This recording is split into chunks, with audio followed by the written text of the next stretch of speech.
Okay, so the folks at QINLIANF sent me this multi-plug adapter that you can plug into any of your standard wall outlets in your house that have 2 outlets, and it expands it to have 5 outlets plus a bunch of USB ports.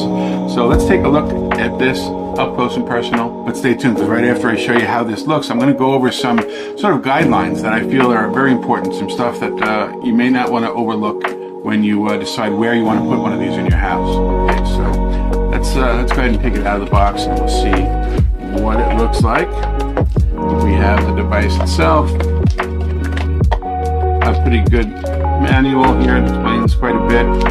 One thing right off the bat, I noticed, I put this back in the box after I looked at it briefly.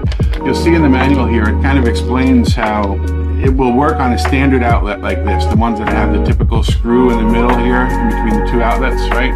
This will not work very well on a GFCI outlet because it has, let me show you, it has, first of all, here's the screw that we're going to use for that outlet I showed you a second ago, but it has a little nub here that will go into the ground port of the lower socket, you know, as you plug it into the wall, and this won't work on this type of GFCI outlet because there's there's nothing in the middle there for that screw to go. And having this on the wall is just going to be very easy to pull off. So you don't want to put this on any outlets that don't have that center screw that you can use. Okay, so that's pretty important. But putting that aside, let's take a look around the box. Like I said, we have 5 outlets. So we have 2 over here on one side, 2 over here on the other side, and then 1 in the middle down below. You have 3 USB-A ports and 1 USB-C port for charging all of your devices or using some of your USB devices, maybe a small fan or things like that, and so on and so forth. Now, let me talk about where I think this would be a good place to put in your house, or maybe not a good place to put in your house. Certainly a bedroom or a living room or something like that, ideal, because you never have enough ports, you never have enough outlets. You certainly never have enough USB ports to plug your devices in, your phones and things like that, in those 2 rooms. But where I don't suggest using it is in your kitchen or in your bathroom for a couple of reasons. First of all, in your kitchen and bath, there's a lot of GFCI outlets, and we already discussed how it's not really ideal for that.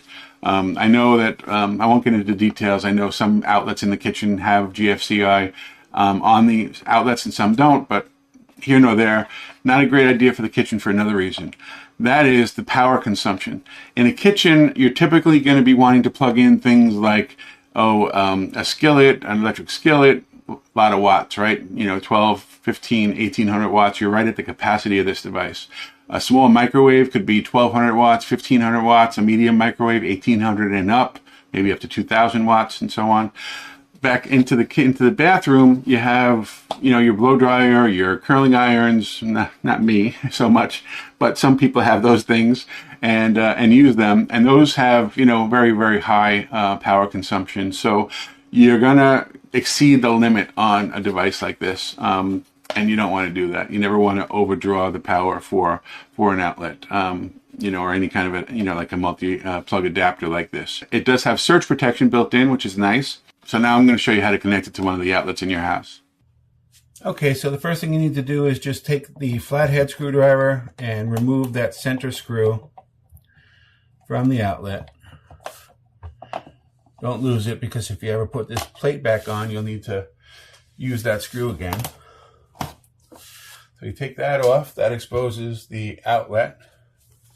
Now this one, basically, as you see here, the top is going to go right into that top outlet, and this little plastic peg there is going to go into the bottom. And it really fits quite nicely and snugly to the wall. You can already see the light lit up there that says it's protected. I flipped my bit over to Phillips. It's a little easier here. You do not want to lose this screw because this is sort of a non-standard screw. But as you can see, it's centered already. It's perfectly centered. No issues whatsoever as far as getting this where it needs to be.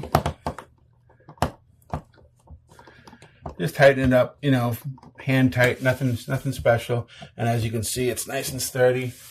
And then, you can just go ahead and start plugging your devices in. Let's see, I've got a couple of I've got a USB-A device here. You can plug in, this is my watch, my charger for my watch. You plug that into the USB-C port. And then in addition to that, you've also got 1, 2, 3, 4, 5 outlets all around. Where you only had 2 outlets before, you've got 5 outlets and up to 4 different USB ports to plug in all sorts of devices.